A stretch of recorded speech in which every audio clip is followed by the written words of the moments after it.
Cantik. Kenapa? Saya menjangkakan Man Wei Chong akan melakukan tapping yang baik, namun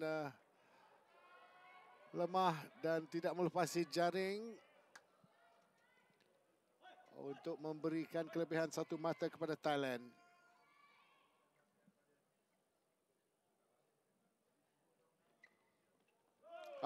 Kali ini menebus kesilapannya.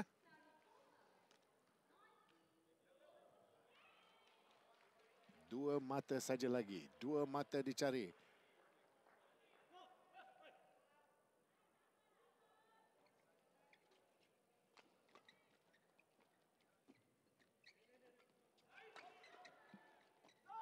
Itu dia. Bertahan dengan baik.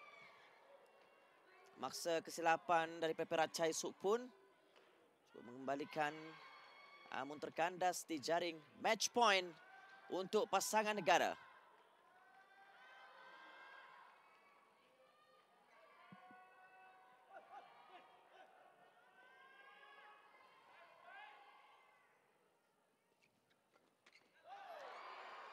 Dan tamat. 21-19 telah menang di game pertama. 21-16. Sekali lagi mengorak langkah.